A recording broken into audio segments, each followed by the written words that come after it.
السلام علیکم ورحمۃ اللہ وبرکاتہ۔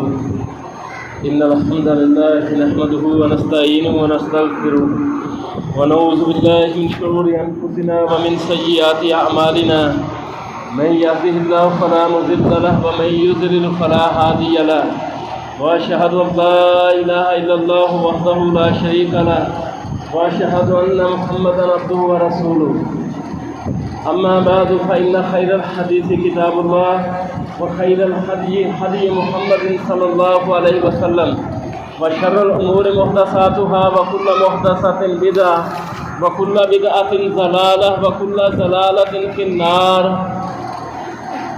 اعوذ باللہ من الشیطان الرجیم من حمزه ونفخه ونفثه یا ایها الذین آمنوا اتقوا الله حق تقاته ولا تموتن الا وانتم مسلمون یا ایها الناس اتقوا ربکم الذی خلقکم من نفس واحدة وخلق منها زوجها وبث منهما رجالا كثيرا ونساء واتقوا الله الذي تساءلون به والارحام ان اللہ کان علیکم رقیبا یا ایھا الذین آمنوا اتقوا اللہ وقولوا قولا سدیدا یصلح لکم اعمالکم ویغفر لکم ذنوبکم ومن یطع اللہ ورسولہ فقد فاز فوزا عظیما۔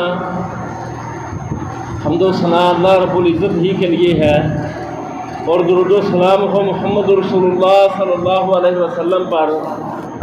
محترم بھائیوں، عشرہ مبشرہ وہ صحابہ جن کو نبی صلی اللہ علیہ وسلم نے ایک ہی مجلس کے اندر جنت کی بشارت دی ہے، ان میں سے تیسرے نمبر پر جو شخصیت ہے وہ ہے عثمان غنی رضی اللہ تعالی عنہ۔ اللہ کے نبی صلی اللہ علیہ وسلم کا فرمان ہے کہ عثمان فی الجنہ، عثمان جنتی ہے۔ عثمان رضی اللہ تعالی عنہ کون تھے، ان کے فضائل اور مناقب اور کون سی صفات ان کے اندر پائی جاتی تھی کہ جن کی وجہ سے ان کو یہ جنت کی بشارت دی گئی ہے۔ آج کے جمعے کے اندر میں اسی چیز کو بیان کروں گا تاکہ ہم ان صفات کو اختیار کریں اور ہم بھی ان خوش نصیبوں میں سے ہو جائیں جنہیں جنت کی اللہ کے نبی صلی اللہ علیہ وسلم نے دنیا کے اندر بشارت دی تھی۔ عثمان رضی اللہ تعالیٰ عنہ جو تھے یہ بنو امیہ میں سے تھے، اور اللہ کے رسول صلی اللہ علیہ وسلم بنو ہاشم میں سے تھے، یعنی اس کے بعد عبد مناف کی اولاد میں سے اللہ کے نبی صلی اللہ علیہ وسلم اور عثمان رضی اللہ تعالیٰ عنہ کا دونوں کا نسب مل جاتا ہے۔ تو اس لحاظ سے عثمان رضی اللہ تعالیٰ عنہ نبی صلی اللہ علیہ وسلم کے چچا زاد یعنی رشتہ دار تھے، اور ماں کی طرف سے عثمان رضی اللہ تعالیٰ عنہ کا اللہ کے نبی صلی اللہ علیہ وسلم سے یہ رشتہ تھا کہ عثمان رضی اللہ تعالیٰ عنہ کی جو والدہ تھی عروہ بنت کریز، اور ان کی جو والدہ تھی یعنی عثمان رضی اللہ تعالیٰ عنہ کی جو نانی تھی ام حکیم البیضاء، یہ نبی صلی اللہ علیہ وسلم کے والد کی سگی بہن تھی۔ یعنی بعض روایات کے اندر آتا ہے کہ عبد المطلب کے ہاں ایک بیٹا پیدا ہوا تھا اور ایک بیٹی پیدا ہوئی تھی، اور دونوں جڑواں تھے۔ تو عثمان رضی اللہ عنہ کی جو نانی تھی یہ عبد المطلب کی حقیقی بہن تھی، یعنی نبی صلی اللہ علیہ وسلم اس لحاظ سے عثمان رضی اللہ تعالیٰ عنہ کی پھوپھی کے نواسے تھے۔ تو یہ تو نسبی رشتہ تھا عثمان رضی اللہ تعالیٰ عنہ کا نبی صلی اللہ علیہ وسلم کے ساتھ۔ دور جاہلیت میں عثمان رضی اللہ تعالیٰ عنہ کو اپنی قوم کے ہاں اس قدر اونچا مقام حاصل تھا کہ لوگ ان سے بے پناہ محبت کرتے تھے، اپنا مال بیواؤں پر یتیموں پر خرچ کرتے تھے، جہاں تک کہ مائیں اپنے بچوں کو لوریاں دیتی تھی تو یہ کہا کرتی تھی کہ احبک والرحمن، کہ رحمان کی قسم مجھے، اپنے بچے کے بارے میں کہتی تھی کہ رحمان کی قسم مجھے تجھ سے اس قدر محبت ہے، حب قریش لعثمان، جس طرح کہ قریش کے لوگوں کو عثمان سے محبت ہے۔ یعنی کہ قریش کے لوگ عثمان رضی اللہ عنہ سے اس قدر محبت کرتے تھے۔ ابو بکر رضی اللہ عنہ کی دعوت پر عثمان رضی اللہ عنہ نے اسلام قبول کیا، 37 سال اس وقت ان کی عمر تھی، اور یہ چوتھے مرد تھے جو اسلام قبول کیا ہے جنہوں نے۔ اس سے پہلے ابو بکر رضی اللہ تعالیٰ عنہ تھے، علی رضی اللہ تعالیٰ عنہ تھے، اور زید بن حارثہ رضی اللہ تعالیٰ عنہ تھے۔ چوتھا نمبر ان کا تھا، اولین سابقین میں ان کا شمار ہوتا ہے، اور اللہ کے نبی صلی اللہ علیہ وسلم پر مضبوط یقین اور کامل تصدیق کے ساتھ ایمان لائے، یہاں تک کہ ذوالنورین کا لقب پایا۔ اس کی وجہ کیا ہے کہ ذوالنورین کا لقب یعنی 2 نوروں والا۔ ہمارے ہاں ایک بات مشہور ہے، لیکن آج کے اس جمعے کے اندر میں وہ چیزیں بیان کروں گا کہ جن کی وجہ سے انہیں ذوالنورین کا لقب دیا گیا ہے۔ ہمارے ہاں مشہور کیا ہے کہ اللہ کے نبی صلی اللہ علیہ وسلم نے اپنی 2 بیٹیوں کا نکاح ان کے ساتھ کیا تھا، اور نبی صلی اللہ علیہ وسلم کا ان کے بارے میں فرمان بھی ہے کہ آدم علیہ السلام سے لے کر محمد رسول اللہ صلی اللہ علیہ وسلم کا کوئی ایسا نبی نہیں ہے، کوئی ایسا نبی نہیں ہے محمد صلی اللہ علیہ وسلم کے علاوہ جس نے اپنی 2 بیٹیاں عثمان رضی اللہ تعالیٰ عنہ کو دی ہو، یا عثمان رضی اللہ عنہ کے علاوہ کسی نبی نے اپنی 2 بیٹیاں کسی شخص کو دی ہو۔ یہ شرف اور یہ عزت صرف عثمان رضی اللہ عنہ کے حق میں اور ان کے حصے میں آئی ہے۔ اللہ کے نبی صلی اللہ علیہ وسلم کی 4 بیٹیاں تھیں۔ پہلی بڑی بیٹی زینب رضی اللہ تعالیٰ عنہ تھی، دوسری بیٹی رقیہ تھی، تیسری بیٹی ام کلثوم، اور چھوٹی بیٹی فاطمہ رضی اللہ تعالیٰ عنہ تھی۔ نبی صلی اللہ علیہ وسلم اور خدیجہ رضی اللہ تعالیٰ عنہ نے نبی بننے سے پہلے اللہ کے نبی نے اپنی ان دونوں بیٹیاں رقیہ اور ام کلثوم کا عقد، ان کی منگنی ابو لہب کے دونوں بیٹے عتبہ کے ساتھ رقیہ کی منگنی ہوئی، اور عتیبہ کے ساتھ ام کلثوم کی منگنی ہوئی تھی۔ جب نبی صلی اللہ علیہ وسلم نے نبی ہونے کا اعلان کیا، ابو لہب کو دعوت دی، اور ابو لہب نے اس دعوت کا رد کیا۔ اللہ تعالیٰ نے سورہ لہب اتاری، تبت یدا ابی لہب وتب، تو ابو لہب نے اللہ کے نبی صلی اللہ علیہ وسلم کو تنگ کرنے کے لیے، اور ام جمیل نے اللہ کے نبی صلی اللہ علیہ وسلم کو تنگ کرنے کے لیے اپنے بیٹوں کو حکم دیا کہ اللہ کے نبی صلی اللہ علیہ وسلم کی دونوں بیٹیوں کو طلاق دے دو، اور ان دونوں ظالموں نے طلاق دے دی۔ لیکن اللہ تعالیٰ نے اپنے نبی کی بیٹیوں کو کس طرح عزت بخشی کہ ان کے حق میں پہلے رقیہ کا نکاح عثمان سے ہوا، پھر 2 ہجری کے اندر جنگ بدر کے موقع پر جب رقیہ رضی اللہ تعالیٰ عنہ فوت ہوئی، تو 3 ہجری کے اندر جب عثمان رضی اللہ تعالیٰ غمگین رہنے لگے، تو اللہ کے نبی صلی اللہ علیہ وسلم نے اپنی دوسری بیٹی ام کلثوم کا نکاح بھی عثمان رضی اللہ تعالیٰ سے کر دیا۔ پھر جب ام کلثوم فوت ہوئی تو اللہ کے نبی نے فرمایا کہ عثمان یعنی اس قدر رضامندی، آپ دیکھیں آپ کی بیٹی کے ساتھ دماد اچھا سلوک نہ کرے اور وہ دنیا سے چلی جائے تو آپ اس کو دوسری بیٹی تو نہیں دیں گی۔ عثمان رضی اللہ عنہ سے اللہ کے نبی کی اس قدر رضامندی، دوسری بیٹی دی۔ پھر آپ نے فرمایا کہ عثمان اگر میری تیسری بیٹی بھی ہوتی تو میں اس کا بھی نکاح تجھ سے کر دوں،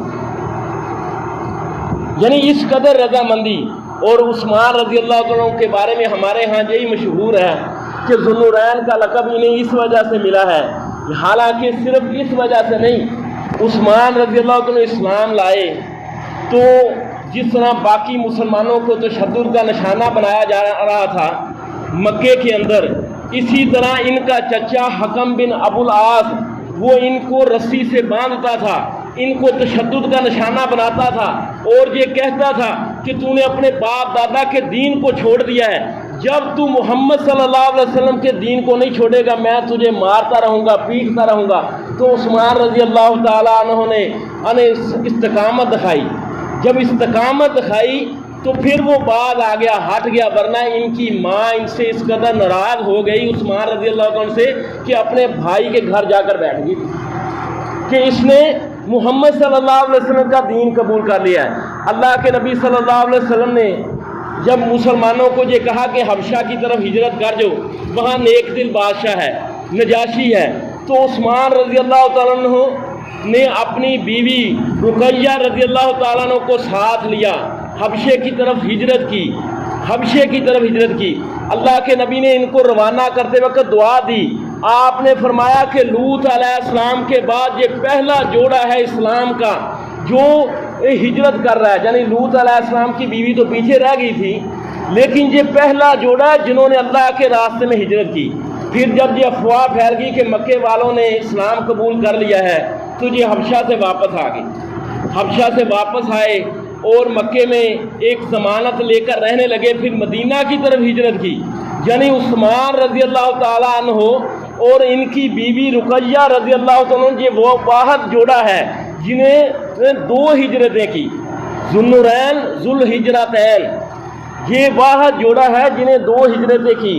یعنی آپ دیکھیں اللہ کے نبی صلی اللہ علیہ وسلم کا فرمان ہے کہ مہاجر وہ ہے من ہاجر ما نہی اللہ عنہ، حقیقی مہاجر وہ ہے جو اس چیز کو چھوڑ دے جس سے اللہ اور اس کے رسول نے منع کیا ہے۔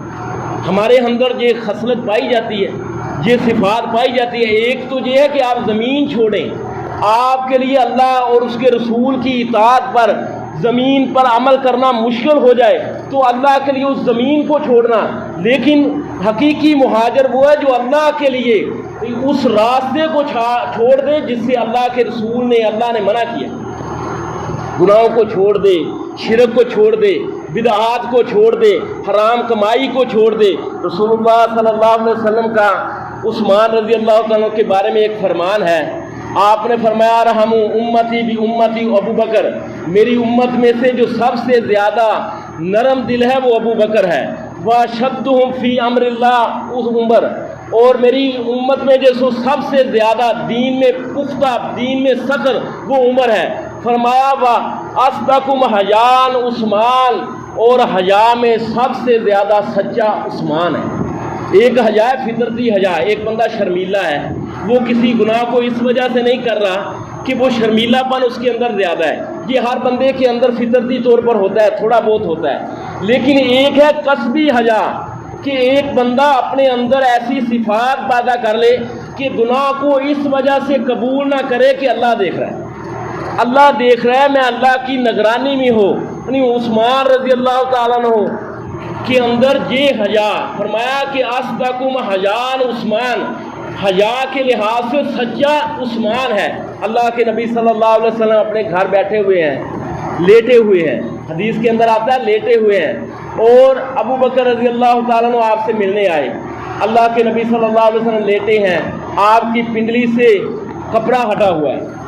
ابو بکر رضی اللہ تعالیٰ عنہ آئے، کلام کیا، چلے گئے۔ پھر عمر رضی اللہ تعالیٰ عنہ آئے اور باتیں کی، چلے گئے۔ لیکن جب عثمان رضی اللہ تعالیٰ عنہ آئے، اللہ کے نبی صلی اللہ علیہ وسلم اٹھ کر بیٹھ گئے، اٹھ کر بیٹھے، اپنے کپڑے کو درست کیا پنڈلی سے۔ عائشہ رضی اللہ تعالیٰ عنہ نے کہا اللہ کے نبی صلی اللہ علیہ وسلم میرا بابا ابو بکر آئے، عمر آئے، آپ اسی طرح لیٹے رہے، پنڈلی سے کپڑا ہٹا رہا، لیکن عثمان آیا، آپ اٹھ کر بیٹھے، کیوں؟ وجہ کیا ہے؟ اللہ کے نبی صلی اللہ علیہ وسلم نے فرمایا کہ عثمان کے اندر شرمیلا پن ہے، اگر میں اسی حالت میں رہتا تو عثمان اپنی شرمیلے پن کی وجہ سے اپنی ضرورت مجھ سے پوری طرح بیان نہیں کر سکتے تھے۔ فرمایا کہ میں اس بندے سے حیا کیوں نہ کروں جس سے آسمان کے فرشتے حیا کرتے ہیں۔ الحیاء من الایمان، حیا ایمان کا حصہ ہے۔ فرمایا حیا اور ایمان یہ دونوں لازم ملزوم ہیں۔ آج آپ دیکھ لیں ہمارے معاشرے کے اندر اس حیا کی کمی ہے۔ آپ دیکھیں ویڈیو ایسی مل رہی ہیں کہ ایک اکیلی عورت اگر کسی گلی سے گزر رہی ہے تو لوگ اس کو چھو کر گزرتے ہیں، پھر جب وہ ویڈیو پولیس والوں کے ہتھے چڑھتی ہے تو اس کا برین واش ہوتا ہے، وہ معافی مانگتا ہے۔ یعنی معاشرہ اس قدر خراب ہو چکا ہے کہ لوگ اس سچی حیا کو قبول کر کے اپنی نظریں نیچی رکھیں۔ قرآن کا جو حکم ہے کہ اپنی نظریں نیچی رکھیں، عورتیں بھی اپنی نظریں نیچی رکھیں، لیکن لوگ عورتوں کو چھو کر گزرتے ہیں۔ موٹر سائیکل پر آپ کو بے شمار واقعات ملیں گے، کوئی اللہ کا خوف نہیں ہے۔ اللہ کے رسول کا کیا فرمان ہے؟ سبعۃ یظلھم اللہ فی ظلہ لا ظل الا ظلہ، قیامت کے دن 7 بندے ہوں گے جن کو اللہ تعالیٰ اپنے عرش کے سائے کے نیچے جگہ دے گا۔ ان میں سے ایک بندہ وہ ہوگا جس کو ایک حسب و نسب والی خوبصورت عورت زنا کی دعوت دے اور وہ کہے انی اخاف اللہ، مجھے اللہ سے ڈر لگتا ہے۔ یعنی اس قدر حیا۔ عثمان رضی اللہ تعالیٰ عنہ اپنا تعارف کرواتے ہیں، کہتے ہیں کہتے ہیں واللہ ما زنیت فی جاہلیہ، اللہ کی قسم آپ دیکھیں دولت مند تھے، کس قدر دولت تھی آپ کو بعد میں پتہ چلے گا۔ یہ امیروں کے اندر جو بد خصلتیں آ جاتی ہیں پیسے والوں کے اندر، کہتے ہیں کہ اللہ کی قسم میں نے جاہلیت کے اندر زنا نہیں کیا، ولا فی الاسلام، اور نہ اسلام کے اندر، ولا غنیت ولا تمنیت، نہ میں نے آج تک گانا گایا ہے اور نہ میں نے کبھی اس کی تمنا کی۔ اور آگے ان کی بات سنیں کیا کہتے ہیں، کہتے ہیں کہ اللہ کی قسم جب سے میں نے اللہ کے نبی صلی اللہ علیہ وسلم کے ہاتھ پر اپنے اس دائیں ہاتھ کے ساتھ بیعت کی ہے، اس وقت سے لے کر آج تک میں نے اس ہاتھ کو اپنے سطر پر بھی نہیں لگایا ہے۔ شرم گیا کیا، اپنے سطر کو بھی نہیں لگایا ہے۔ اور یہ 47 سال کے بعد یہ بات کی ہے، نصف صدی کا قصہ ہے، عام بات نہیں ہے۔ کہتے ہیں کہ میں نے اپنے اس ہاتھ کو آج تک نہیں لگایا۔ ذوالنورین کیوں کہا جاتا ہے؟ جاہلیت کے اندر بھی حیا والا، اسلام کے اندر بھی حیا والا۔ عثمان کا ایک وصف تھا ذوالنورین، کیوں تھا کہ جس طرح جاہلیت کے اندر یہ بیواؤں پر اپنا مال خرچ کرتے تھے، یتیموں پر اپنا مال خرچ کرتے تھے، اسلام میں آئے تو اسلام کے اندر اس سے بڑھ کر اللہ کے راستے میں اپنا مال خرچ کیا۔ مدینہ میں آئے، آپ دیکھیں مدینہ میں آئے تو یہ لٹے پھٹے تھے، غربت کا زمانہ تھا، کھانے کو کچھ نہیں تھا۔ حدیث میں اندر آتا ہے کہ اللہ کے نبی صلی اللہ علیہ وسلم کے گھر 2 ماہ چاند نظر آ جاتا ہے، ایک چاند، دوسرا چاند اللہ کے نبی صلی اللہ علیہ وسلم کے گھر کے اندر چولہا نہیں جلتا تھا، اس قدر غربت کا زمانہ تھا۔ لیکن مدینہ کے اندر میٹھے پانی کا ایک کنواں تھا جو بیر روما کے پاس تھا، اور وہ ایک یہودی کے پاس تھا۔ یہودیوں نے آپ دیکھیں مسلمانوں پر کس قدر ظلم کیا ہے، جہاں کھانے کو روٹی نہیں ہے وہاں پینے کو پانی بھی یعنی قیمت کے ساتھ مل رہا ہے۔ وہ یہودی پانی بیچتا تھا۔ اللہ کے نبی صلی اللہ علیہ وسلم نے ایک بار فرمایا میں یشتری بیر روما، جو بیر روما کو خریدے، فجعل دلوہ دلال مسلمین، اور اس کے ڈول کو مسلمانوں کا ڈول بنا دے، یعنی اس کا ڈول بھی اپنی ملکیت میں نہ رکھے، فرمایا بخیر اللہ من الجنہ، تو اس کے لیے جنت میں اس سے بہتر ہوگا۔ عثمان رضی اللہ عنہ کہتے ہیں کہ میں نے اپنا اصل مال جس کو بندہ تجارت میں لگاتا ہے، راس المال جسے کہا جاتا ہے، جس سے منافع کمایا جاتا ہے، میں اس یہودی کے پاس گیا، اس سے کہا کہ اپنا کنواں بیچ دے۔ اس نے کہا کہ یہ تو میرا کاروبار ہے، کوئی کاروبار بھی بیچتا ہے۔ عثمان رضی اللہ عنہ کی دور اندیشی دیکھیں، آپ نے کہا کہ چل ٹھیک ہے، یہ اپنا کاروبار نہیں بیچتا ہے تو ایک دن کے لیے مجھے دے دے، ایک دن تیرا، ایک دن کا پانی میرا، ایک دن کا پانی تیرا۔ اس نے کہا ٹھیک ہے، منہ بولی، اس نے رقم لی 40,000 دینار، سونے کے دینار۔ عثمان رضی اللہ عنہ نے وہ کنواں خریدا، ایک دن مسلمانوں کے لیے وقف کر دیا، مسلمان پانی بھرتے، اگلے دن کا پانی بھی بھر لیتے۔ اب یہودی کا کاروبار بند ہوا تو خود ہی آ گیا، وہ باقی کو ایک دن کا جو کنواں ہے وہ بھی تو خرید لے۔ اللہ کے نبی صلی اللہ علیہ وسلم نے فرمایا کہ جو بیر روما خریدے اور اس کے ڈول کو مسلمانوں کا ڈول بنا دے، اس کے لیے اس سے بہتر جنت میں ہے۔ اور اللہ کے نبی کا کیا فرمان ہے؟ بہترین صدقہ جو ہے پانی کا صدقہ ہے، جسے جانور بھی پیتے ہیں۔ اور یہ پہلا وقف تھا، پہلا وقف اسلام کے اندر۔ اس کے بعد آپ دیکھیں مسلمانوں ملکوں کے اندر وزارتیں قائم ہوتی ہیں، محکمے قائم ہوتے ہیں۔ یہ محکمہ اوقاف، یہ اللہ کے نبی صلی اللہ علیہ وسلم کا کیا فرمان ہے کہ جو کسی راستے پر پہلے نیکی پر عمل کرنے والا ہوتا ہے اس کو بھی، اس کے بعد جو بندہ کرتا ہے اس کو بھی اس کا ثواب ملتا ہے۔ اب دنیا کے اندر کوئی بھی کوئی چیز وقف کرتا ہے اللہ کے لیے، اس کا ثواب عثمان کے کھاتے میں لکھا جاتا ہے۔ آج بھی آپ دیکھ لیں، یہ بیر روما جو ہے مدینے کے اندر، اس کے پانی کے ساتھ کھجوروں کا ایک باغ بن گیا ہے، اور سعودی گورنمنٹ نے مدینے کی میونسپلٹی جو ہے انہوں نے عثمان رضی اللہ عنہ کے نام کے ساتھ ایک بینک اکاؤنٹ بنایا ہے، بجلی کا بل عثمان رضی اللہ عنہ کے نام پر آتا ہے، اور اس بینک اکاؤنٹ کے اندر جتنی کھجوروں کی رقم جمع ہوتی ہے اس سے غربا مساکین پر وہ مال خرچ کیا جاتا ہے۔ دوسرا، اللہ کے نبی صلی اللہ علیہ وسلم نے ایک بار جب اسلام نے وسعت پکڑی، مسلمانوں زیادہ ہونے لگے، مسجد نبوی کے اندر جگہ تنگ پڑ گئی، تو اللہ کے نبی صلی اللہ علیہ وسلم نے فرمایا میں یشتری بکا آل فلان، یہ مسجد کے ساتھ جو فلاں کی جگہ ہے، جو بندہ اس کو خریدے فیزیدھا فی المسجد، اور مسجد کی توسیع میں اضافے کا باعث بن جائے، فرمایا بخیر اللہ منہ الجنہ، اس کے لیے جنت میں اس سے بہتر ہے۔ عثمان رضی اللہ تعالیٰ نے 25,000 درہم کے ساتھ وہ جگہ خریدی اور مسجد کے اندر شامل کر دی۔ تبوک کے موقع پر اللہ کے نبی صلی اللہ علیہ وسلم کا مقابلہ رومیوں کے ساتھ، رومی یعنی وہ اپنے زمانے کی سپر پاور ہے، اور گرمی کا موسم، فصل پک کر تیار ہو چکی، اس کو جیش الاسرا کہا جاتا ہے۔ جیش الاسرا یعنی تنگی کا زمانہ، تنگی کا لشکر تھا، اور اللہ کے نبی صلی اللہ علیہ وسلم نے 30,000 کا لشکر تیار کیا۔ سیدھی سیدھی بات کی کہ تبوک کے مقام پر جانا ہے، کوئی ہوٹل انڈسٹری تو تھی نہیں، کوئی دکانیں تو تھی نہیں کہ راستے میں چلو روٹی فلاں جگہ کھا لیں گے۔ اللہ کے نبی صلی اللہ علیہ وسلم نے چندہ مانگا، ممبر پر کھڑے ہوئے صحابہ سے چندے کی اپیل کی۔ ابو بکر رضی اللہ عنہ اپنا سارا مال لے کر آگے، عمر رضی اللہ عنہ اپنا آدھا مال لے کر آگے۔ اللہ کے نبی صلی اللہ علیہ وسلم نے فرمایا مجھے جانور بھی دو جس پر سوار ہو کر جانا ہے۔ عثمان رضی اللہ عنہ نے کہا اللہ کے نبی 100 اونٹ میرے طرف سے، 100 اونٹ لدے ہوئے زیتون کے ساتھ، گندم کے ساتھ، جو کے ساتھ، اور ہر طرح کے مال و اسباب کے ساتھ۔ اللہ کے نبی نے مزید کہا جہاں تک کہ 940 اونٹ دیے اور 60 گھوڑے دیے۔ عثمان رضی اللہ کے نبی نے فرمایا مجھے یعنی درم و دینار بھی دو۔ عثمان رضی اللہ عنہ گھر گئے، گھر جا کر کتنے 1000 دینار، وہ پوری تھیلی اللہ کے نبی صلی اللہ علیہ وسلم کی کھول کر وہ تھیلی جھولی میں ڈال دی۔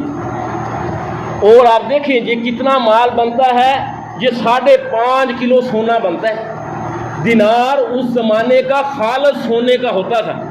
عثمان رضی اللہ عنہ نے اللہ کے نبی صلی اللہ علیہ وسلم کی جھولی میں ڈالی تو اللہ کے نبی صلی اللہ علیہ وسلم نے فرمایا آیا کہ ما ذرہ عثمان، کہ آج کے بعد عثمان کو کوئی چیز نقصان نہیں دے سکتی، اس کے لیے جنت پکی پکی ہے۔ یعنی عثمان رضی اللہ تعالیٰ عنہ، آپ دیکھیں کس قدر پھر ابو بکر رضی اللہ عنہ کے زمانے کے اندر قحط پڑا، تو اس وقت جب تاجر ان کے پاس آئے اور کہنے لگے کہ ہم آپ کو منافع دیتے ہیں 10%، 15%، آپ یہ مال ہمیں دے دیں۔ عثمان رضی اللہ عنہ نے کہا مجھے اس سے زیادہ مل رہا ہے۔ انہوں مدینے کے تاجروں نے کہا کہ ہم سے زیادہ آپ کو کون دے رہا ہے؟ کہا اللہ رب العزت دیتا ہے۔ اور پھر مدینے کے مساکین کے اندر وہ سارا مال تقسیم کر دیا۔ یعنی یہ عثمان رضی اللہ عنہ ہے۔ ما ذرہ عثمان، اللہ کے نبی نے فرمایا ما ذرہ عثمان کو آج کے بعد کوئی چیز نقصان نہیں دے سکتی، اس کے لیے جنت پکی ہے۔ ما عمل بعد اليوم، آج کے بعد جو کچھ مرضی کرے، یعنی ان کی سخاوت، جاہلیت کے اندر ان کی سخاوت اور اسلام میں ان کی سخاوت، یہ ذوالنورین۔ اور ایک اور خوبی یہ ذوالنورین کی، وہ کیا ہے کہ اللہ کے نبی صلی اللہ علیہ وسلم کا فرمان ہے طبرانی کے اندر، اللہ کے نبی صلی اللہ علیہ وسلم ایک بار اپنی بیٹی رقیہ رضی اللہ تعالیٰ عنہ کے گھر گئے تو دیکھا کہ ان رقیہ رضی اللہ تعالیٰ عنہ عثمان کا سر دھلا رہی ہے۔ اللہ کے نبی صلی اللہ علیہ وسلم نے فرمایا کہ میری بیٹی ابو عبداللہ کی خوب خدمت کیا کر، ابو عبداللہ کی خوب خدمت کیا کر، یہ میرا صحابی ہے اور اخلاق میں میرا سب سے زیادہ مشابہ ہے۔ اللہ کے نبی صلی اللہ علیہ وسلم کا اخلاق کیا تھا؟ عائشہ رضی اللہ تعالیٰ عنہ سے جب یہ سوال کیا گیا کہ اللہ کے نبی صلی اللہ علیہ وسلم کا اخلاق کیا ہے، تو اس عائشہ رضی اللہ تعالیٰ عنہ نے فرمایا کہ کیا تم قرآن نہیں پڑھتے؟ اگر قرآن مجسم شکل میں ہوتا تو اللہ کا نبی ہوتا۔ تو اللہ کے نبی نے عثمان کے بارے میں کیا فرمایا کہ عثمان سب سے زیادہ اخلاق میں میرے مشابہ ہے۔ یعنی جو بندہ اللہ کے نبی صلی اللہ علیہ وسلم کی مشابہت اختیار کرنا چاہتا ہے اخلاق میں، وہ یہ نہیں ہے کہ لوگوں کے ساتھ اچھا بن جائے، لوگوں کے ساتھ نرم رویہ اختیار کرے، بلکہ اس قرآن کے ساتھ تعلق قائم کرے۔ کیونکہ اللہ کے نبی صلی اللہ علیہ وسلم کا سب سے بہتر اخلاق کیا تھا؟ عائشہ رضی اللہ عنہ نے کیا کہا کہ آپ کا اخلاق تو قرآن ہے۔ اور وہ حدیث جو مشہور حدیث ہے، صحیح بخاری کے اندر آئی ہے کہ خیرکم من تعلم القرآن وعلمہ، تم میں سے بہترین وہ ہے جو قرآن کو سیکھے اور سکھائے۔ یہ عثمان رضی اللہ عنہ اس کو بیان کرتے ہیں۔ سیکھنا اور سکھانا یہ تو ہمارے ہاں ہے ہی نہیں، ہمارے ہاں تو یاد کرنا ہے، حفظ کرنا ہے۔ سیکھنا اور سکھانا کیا ہے؟ اس کو پڑھ کر ترجمے کے ساتھ اس پر تدبر اور غور و فکر کر کے اس کو اپنی زندگی کے اندر نافذ کرنا۔ عثمان رضی اللہ تعالیٰ عنہ کے اندر یہ وصف پایا جاتا تھا۔ ایک وتر کے اندر پورا قرآن پڑھنا ان سے ثابت ہے۔ بعض لوگ کہیں گے کہ وہ جو اللہ کے نبی صلی اللہ علیہ وسلم کا فرمان ہے کہ جس نے تین دنوں سے کم میں قرآن کو پڑھا اس نے قرآن کو سمجھا نہیں ہے۔ علماء نے بیان کیا ہے مخصوص جگہ ہو، مخصوص وقت ہو، آپ کا دل قرآن پڑھنے پر کرنے کا کر رہا ہو تو اس وقت قرآن کو پڑھتے جائیں، یعنی کعبہ آپ کے سامنے ہے اور آپ قرآن پڑھنا چاہ رہے ہیں، 10 گھنٹے میں آپ مکمل کرنا چاہتے ہیں تو کر دیں۔ رمضان کا مہینہ ہے تو آپ کو یہ اجازت ہے۔ عثمان رضی اللہ تعالیٰ عنہ ایک وتر کے اندر پورا قرآن پڑھتے تھے۔ ان کا فرمان ہے کہ لوگوں اگر تمہارا دل پاک ہو تو قرآن سے تمہارا دل نہ بھرے، تمہارا جی کرے گا کہ قرآن پڑھتے جائیں۔ کاتب وحی تھے، وہ کہتے ہیں جب باغی نے عثمان رضی اللہ عنہ کو شہید کرنے لگے تو اپنا ہاتھ کیا، دایاں ہاتھ کیا، کہنے لگے یہ دایاں ہاتھ پہلا ہاتھ ہے جس نے قرآن کو مفصل لکھا ہے، قرآن نے مفصل کو لکھا ہے۔ مفصل قرآن وہ ہے یعنی سورہ قاف سے لے کر سورہ ناس کی، یعنی ان میں بار بار بسم اللہ الرحمن الرحیم کا فاصلہ آتا ہے تو اس وجہ سے انہیں مفصل کہا جاتا ہے۔ عثمان رضی اللہ عنہ سب سے پہلے اس کو لکھن والے ہیں۔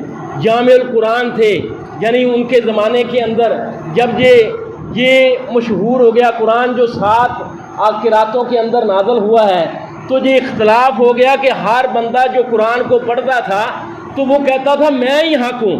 تو عثمان رضی اللہ عنہ نے ابو بکر رضی اللہ عنہ کا قرآن کا نسخہ منگوا کر اس سے کئی نسخے تیار کروا کے ملکوں کے گورنروں کے پاس بھیج دیے اور کہا کہ اس کے مطابق اب قرآن کو پڑھا جائے، یہ قریش کا قرات کا لہجہ ہے۔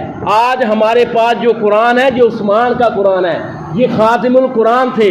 اور پھر آپ دیکھیں ان کی جھولی جو ہے کبھی قرآن سے خالی نہیں ہوتی۔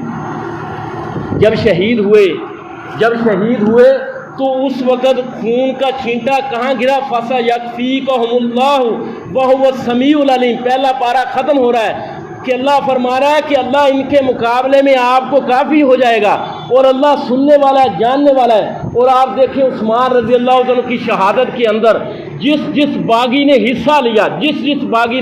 حصہ لیا وہ یا تو پاگل ہو کر مرا یا قتل ہوا ہے۔ یعنی یہ عثمان رضی اللہ عنہ کی جب تک آپ تاریخ کو نہیں پڑھیں گے آپ کو واقعہ کربلا سمجھ نہیں آئے گا۔ ان کے ساتھ کس قدر ظلم ہوا، 40 دن ان کا محاصرہ کیا رکھا باغیوں نے اور آپ پر وہ پانی بند کر دیا جس کو آپ نے خریدا، بیر روما، میٹھا پانی۔ اور وہ مسجد نبوی جس کی توسیع کے لیے عثمان رضی اللہ عنہ نے جگہ خریدی، اس میں داخل ہو کر نماز پڑھانا آپ کے لیے باغیوں نے بند کر دیا۔ گھر کے اندر آپ کو بند کر دیا۔ صحابہ موجود تھے، آپ سے اجازت مانگتے تھے کہ آپ ہمیں اجازت دیں، ہم ان باغیوں کو آپ سے دور کر دیں۔ عثمان رضی اللہ عنہ کہتے تھے میری وجہ سے کوئی مسلمان بے گناہ مارا جائے یہ مجھے پسند نہیں۔ اللہ کے نبی صلی اللہ علیہ وسلم سے مجھ سے عہد لیا تھا کہ عثمان اللہ تمہیں ایک قمیض پہنائے گا، اس قمیض کو ہرگز نہ اتارنا، منافقین تجھ سے وہ قمیض اتارنے کا کہیں گے۔ وہ خلافت کی قمیض تھی اور تم اس حال میں مجھ سے آ کر ملنا۔ عثمان رضی اللہ تعالیٰ عنہ کی حفاظت کے لیے صحابہ کے بیٹے تھے، حسن حسین رضی اللہ تعالیٰ عنہ دروازے پر مقرر تھے۔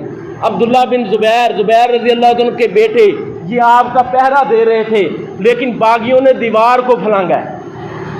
دیوار کو پھلانگ کر فتنہ اس قدر شدید تھا کہ ابو بکر رضی اللہ عنہ کا بیٹا محمد بن ابی بکر اس نے آ کر عثمان رضی اللہ عنہ کی داڑھی کو پکڑا، کھینچا۔ عثمان رضی اللہ عنہ نے کہا کہ بیٹے بھتیجے اگر تیرا باپ موجود ہوتا تو تجھے اس حالت میں دے کر خوش نہیں ہوتا۔ محمد بن ابی بکر چھوڑ کر چلے گئے۔